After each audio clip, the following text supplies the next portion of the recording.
بسم اللہ الرحمن الرحیم۔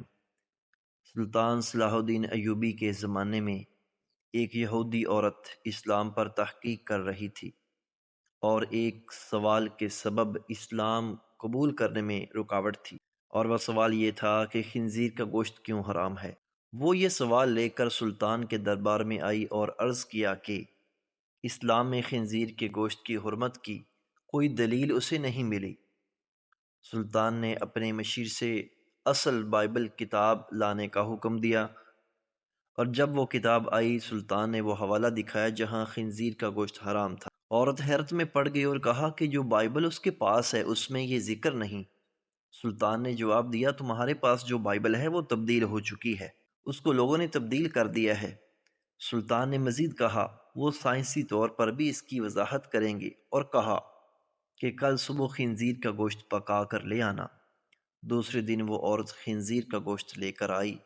سلطان نے گوشت کے 2 حصے کرنے کو کہا۔ جب درمیان سے کچا گوشت نکلا تو عورت سے پوچھا، کیا تم نے اسے اچھی طرح پکایا تھا؟ عورت نے جواب دیا، جی ہاں سلطان معظم، میں نے اس کو اچھی طرح پکایا تھا۔ سلطان نے کہا، دیکھا جتنا بھی پکایا جائے یہ گوشت کچا ہی رہتا ہے اور تمہارے جسم میں بیماریوں کا سبب بھی بنتا ہے۔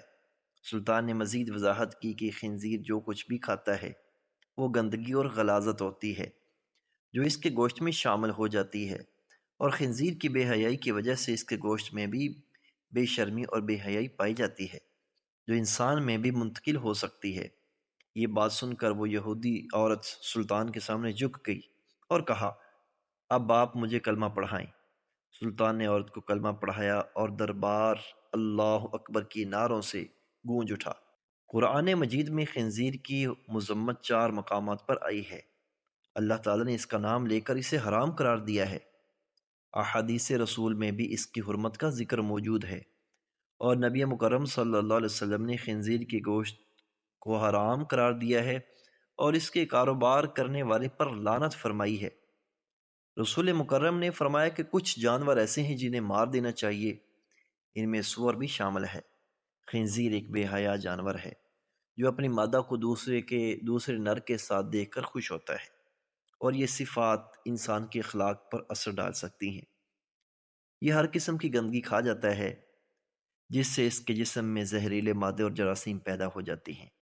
اس کا گوشت دل کی بیماریوں، کولیسٹرول بڑھانے اور دیگر امراض کا سبب بنتا ہے۔ اللہ اور اس کے رسول کے احکام انسان کی بھلائی کے لیے ہیں، اور خنزیر کی حرمت اسی حکمت کا حصہ ہے۔